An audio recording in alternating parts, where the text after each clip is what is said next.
Hey everybody, Tom Barnes, Stories from the 78. Happy Halloween. I appreciate you stopping by. I have a tale for you on this Halloween. I have the lawyer that was defending John Wayne Gacy when he was on death row. Karen Conti wrote a book reflecting on her time called Killing Time with John Wayne Gacy, and I have her now. How you doing, Karen? I'm doing well, Tom. How are you? You know what? I'm doing great. Halloween happens to be my favorite time of year, so and my favorite holiday. I'm a weirdo, but I have a, I Oh, have a me Wolfman shirt too. on now. I just realized. Oh, No, it's yours my too? favorite holiday. Absolutely, hands down. Oh, well. Happy Halloween season to you. Enjoy the day, right? Right. So, you are a contributor on WGN Radio, TV commentator. You do a bunch of other things throughout your career. You're a practicing professional lawyer, correct? That's right. It's my day job. Yes, your day job. And Mhm. you had the unique experience in defending John Wayne Gacy back in the mid 90s. That's right. It's been a little over 30 years now. Yeah, and it's funny. I mean, nothing's funny about that, but funny in sense of how you can go through something and kind of put it away, and then everybody went through the pandemic, and that is where you reflected on that time to put together your book called Killing Time with John Wayne Gacy, defending America's most evil serial killer on death row. And you were what, like 28 years old when that happened? Yeah, I was really young. It was right at the beginning of my career.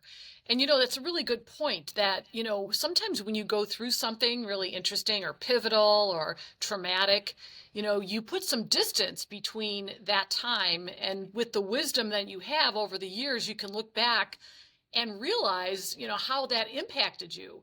And that's exactly what I did when I wrote the book and had the time during the pandemic to do just that. So I always knew I was going to write a book, but I'm glad I waited for that reason. Well, why were you glad? Like, what came out of it that you probably wouldn't have had if you wrote the book, let's say, like a year or two after it happened? Well, all these really good things happened to my career after Gacy.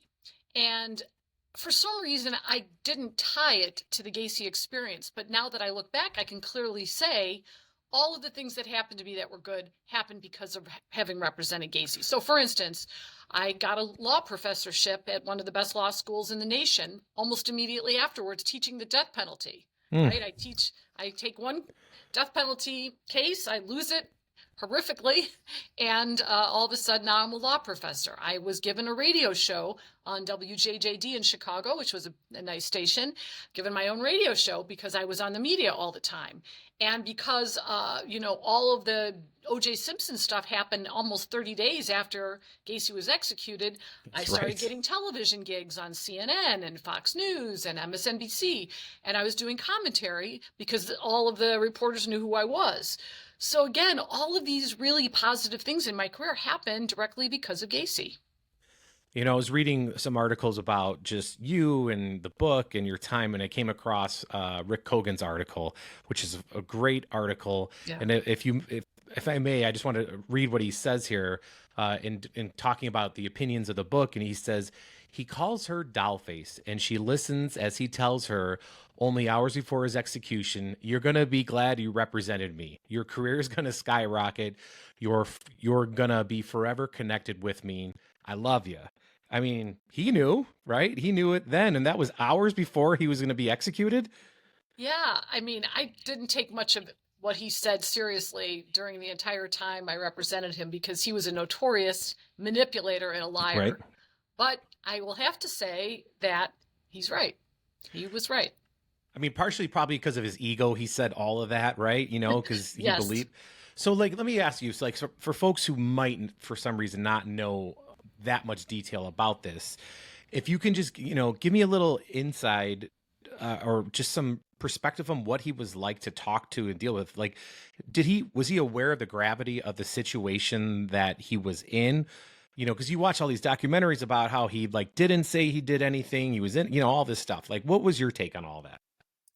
Well, by the time I represented him, so I was in high school when the crimes were committed. So Hmm. now, flash ahead 14 years, I've gone to college and law school. I've been a lawyer for a few years, and I get this opportunity to represent Gacy. And I did it because I'm against the death penalty, not because I think he should be out of jail. Right. Well, Huge for that. No death penalty. That was the yeah, that one was min. it. Yeah, Yeah, the world would not be safe if Gacy had been out of prison for even sure. one day. And I think we can all acknowledge that.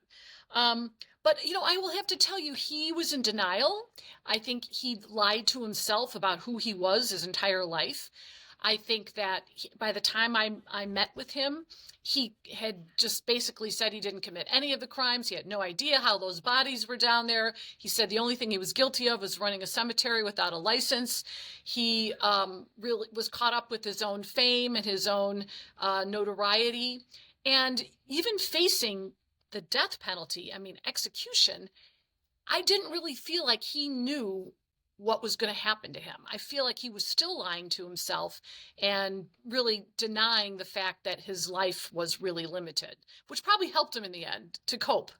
Right. I mean, I suppose you do anything to cope. I mean, but do you think that was more of self-preservation on his part, or do you really think it was denial, where he's like, I don't know what you're talking about, or was it just more of like that's how he got through being in prison all those years and eventually facing the death penalty?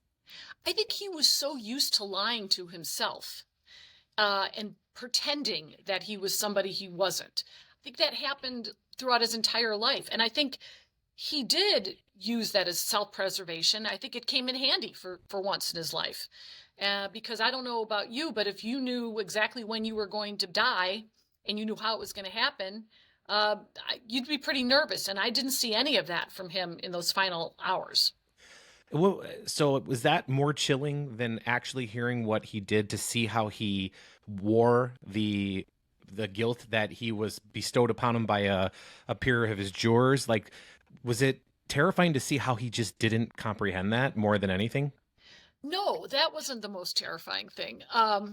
There were other things. I think, one of the things that chilled me to the core was how he justified his killings. Now, he never admitted to me that he killed anybody, but at one point in my book, I talk about this thing he had. It was a body book, he called it, and it was a dossier on all of the victims who were found in his house. And it was color coded and had pictures from the newspaper of the parents' house and the dog and the Little League newspaper articles, Hmm. which at the time were difficult to get because there was no internet, right? So he Right. had paid somebody to do this. And I said, John, what is this? And he goes, well, I just have to figure out who these people were that are in my house. Basically what this really was a book of souvenirs, right? So he could keep them close, which is what serial killers do. And then I said, why do you call it a body book? These are boys, these are men, these are human beings. And he looked at me and he said, well, what were they doing out late anyway? Oh Chilling, gosh. because Yeah. what he was saying to me was, oh, I didn't kill them, but they deserve to die because their parents weren't around, because they were out late, because they were prostitutes, you name it, you fill in the blank. That's what Gacy thought about those young men. Where were you when this was all happening? What part of Chicago were you in? I grew up in Berwyn, just Oh, okay. west of the city, very blue collar background. I was in high school when it happened, and it was such a different time back then, and it was a time where we didn't know what serial killers. That wasn't a household word. I mean, we knew the boogeyman, right? Sure. But I didn't even understand what it meant to be a sadist or to kill boys or rape them. I kept asking my mother, "What's a crawl space? What was he doing?" And my mother was doing her best to try to explain to me without getting graphic. And but now looking back, I see that that was the beginning of the end of really a period of innocence, at least for me. Yeah, and it's funny. I mean, I'm a little bit younger where you hear about almost like folklore of like John Wayne Gacy. You see like some of the drawings that he did that people collect. I mean, there's like a shop in Chicago that has a recreation of his cell in the back of like this bookstore that is, legit stuff, and his artwork on the wall. Like, what does that do for somebody that saw him face to face? You shared meals with him, you talked to him on the phone, saw him in person. Like, what do you think of that end of it where you see people almost glorifying what he was? Well, I see a lot of people glorifying things they shouldn't glorify. I've always been a person who hates the idea that the mafia, the Italian mafia, gets glorified, because there's nothing to be glorified with a bunch of thugs who like to kill people. Mhm. But yet we do it. We do it at movies. We do it all the time. There are museums devoted to the mafia. Um, uh, you know, I can't control it, but that's a whole thing. I mean, there's a whole industry. And having written this book, I've done crime conventions where people know the names of all the victims. They know everything about. They want my autograph.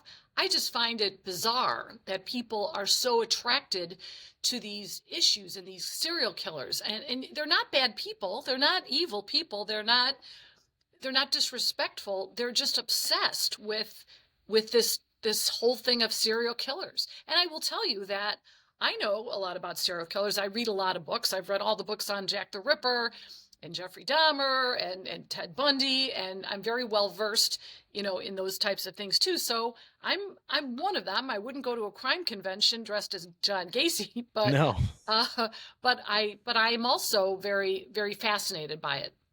Was he And aware? Tom, don't you think it's sort of our way to we are fascinated by the best in the world. That's why we love the Olympics, right? We see the very best gymnasts and skiers, and then we're also obsessed with the very worst because we can't understand that either. No, yeah, that's a great point. People when you don't understand something perhaps, or you want to know more about it, you become obsessed by learning about it, however you decide to learn about it.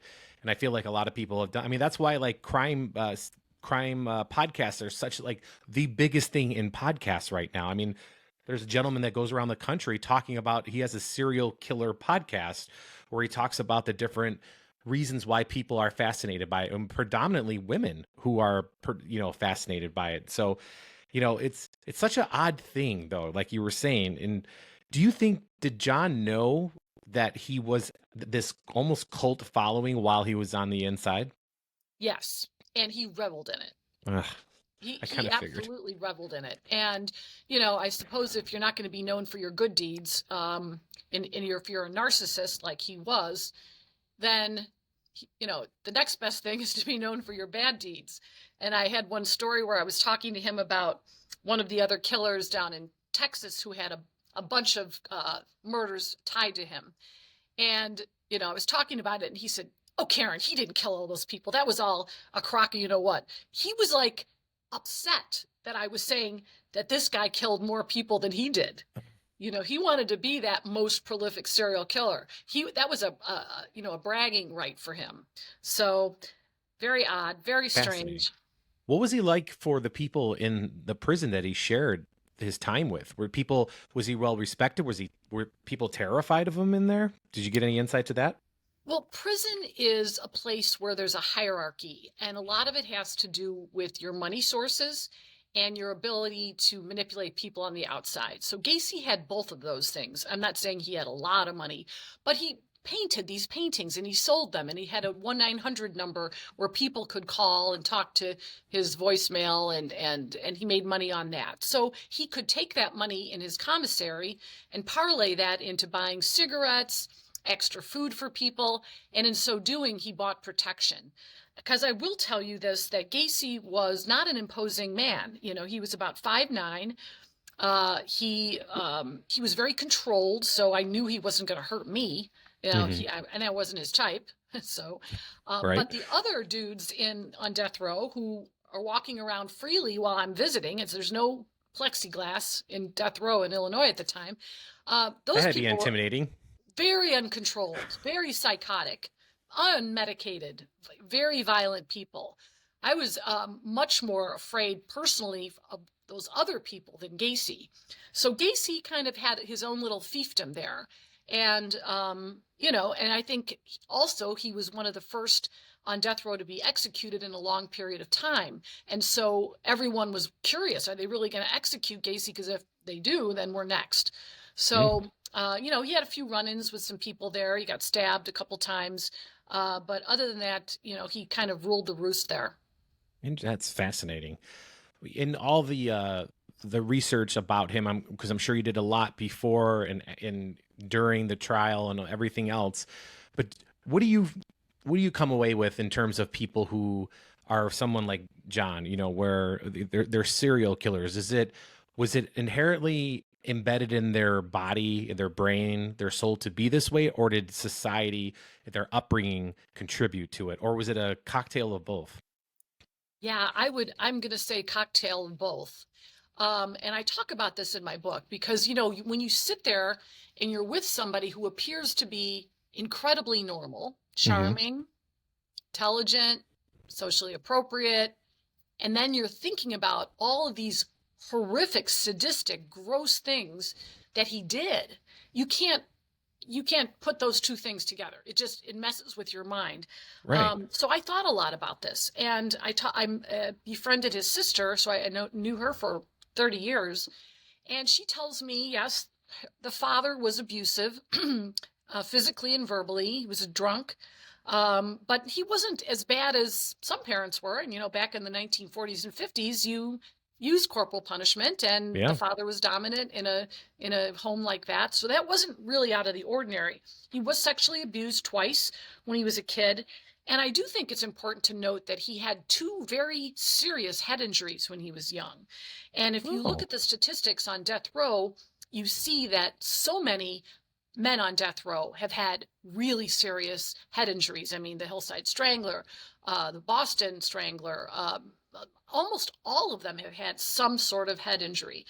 And I think that the that's combination of fascinating. that and him being a homosexual and denying that at the time, that was not cool to be a Right. homosexual. He was very Catholic, strict upbringing. You put all that combination together, and my guess is that he was trying to kill himself over and over again. He would take these boys who were small in stature, as he was, Hmm. and he was killing them and torturing them because he hated himself. That would be my armchair psychology analysis. It's a very concise answer, though. I appreciate it, just because I've asked several other professionals something similar, and they all have their different answers. But yours, my goodness, is very concise. But probably because it's not the first time you've had to answer it, I'm well aware. But either way, thank you for sharing. When you were spending your time with him, while he was on death row, is there something that you took out of it that surprised you? I would say that his sense of humor surprised me. And Huh. when I was writing the book, I was really reticent to talk about it because I don't want anyone to think that what he did was funny, that he was, hilarious. He was, sorry, sorry. It's okay. Grab some water. um, I was reticent to talk about his sense of humor because I didn't want anyone to think that I thought what John Wayne Gacy did was funny. But I would really be remiss if I didn't tell you that that was one of his salient characteristics. And I have a very active sense of humor. My father was a professional stand-up comic. I don't know if you know that. I And did not know so that. I grew up in a family where comedy and humor, and we would analyze it. We watch the comedians and we'd figure it out. And I've studied why things are funny. And so with Gacy, I found it fascinating how he used humor to manipulate people, to set people off, to kind of deflect some of the darkness that I knew was there. And he was very clever, very funny. And, in my book, I recount some of those episodes where, I mean, belly laugh funny, where he'd play a joke or he'd do something. But I think that might be how he got away with some of that in combination with him blending in to the normal crowd where he lived. Disarming people, right? You just Very disarming them with much. a smile or a laugh. In that time, do you recall a time where you heard something or he looked at you a way where like the hair on your neck stood up? We were like, oh yeah, I have to remind myself that I am talking to John Wayne Gacy. Yeah, there was one time where I was losing patience with him, and my job really didn't have to do with guilt or innocence. It had to do with just saving him from the death penalty. So Hmm. I didn't really need to know the facts of the case. Of course, I knew them from reading all the books and all of that. But I said to him, John, you're so full of you know what. I said, that's how you had to talk to him. And I said, how did those kids get down there? I mean, what you're saying you didn't kill them? I mean, come on, they're down in your crawl space. And he said, snuff film. He just said that. And I said, what are you talking about? He Snuff goes, film. well, maybe there was some business going on where people were coming in and videotaping the children being killed and selling it for profit. And I said, John, are you telling me that's what happened? He goes, oh, no, I wouldn't know that. So to this day, I don't know if that was really some of what was happening down there. Um, there are a lot of parts to this story that a lot of people don't know. And there were two young men living with him during the time a lot of these people were killed. And Gacy told me that he was out of town during some of the murders. So he told me, go get the business records and you'll see. So I got his business records, which were in storage, 14 years in storage. And sure enough, he had receipts and records showing he was out of state during the time that a lot of these kids went missing. Not a lot, probably 7. Well, that's still a And lot. That's a lot. that's a lot. And I believe in my heart of hearts that those two young men who lived with him were helping him commit those crimes, and in some cases killed men themselves. And a couple of the victims who escaped told the police that there was more than one perpetrator, that they woke up and all of a sudden they saw 2 people there, and there were 2 people were perpetrating sex acts on them. So it's very clear to me that those young men helped Gacy and participated in these crimes, at least some of them. What happened to those guys? One of them committed suicide, and one of them is living in the Chicago suburbs. He was related to a very powerful alderman at the time. City politics, huh? Yeah, it always creeps in, doesn't it? Yeah, and for those who are not familiar, John was also big into like civic work. Like he was part of a bunch of organizations in his time, right? Like in Chicago, was he heavily involved in one of the parties? Yeah, he was part of the Democratic Party. Yeah, that's He right. served on some commissions, like the lighting commission in his municipality. He was the person who organized the Polish Day Parade, and there's that famous picture of him with Rosalind Carter, Jimmy Carter's wife, how he got past Secret Service at that time because he had already had felonies in his record from crimes he committed in Iowa, and for some reason they gave him a pass. So yeah, he was very involved. And interesting that you mentioned Iowa, just because that's where he grew up, correct? And then he made his way to Chicago.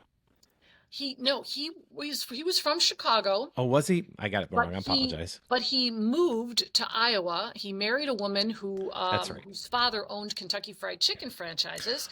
So That's he right. lived there and managed 2 Kentucky Fried Chicken stores. And he sexually assaulted one of his employees who, reported to the police, and then he went to prison for that there. So that was like the beginning of the first crime.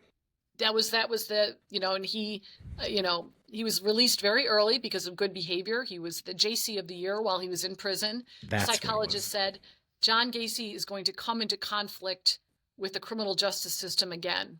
Boy, was that an understatement, right? My goodness. Yeah. So he gets out and either it escalated that he needed to kill in order to satisfy his sexual urges, or maybe he just realized now I can't have witnesses.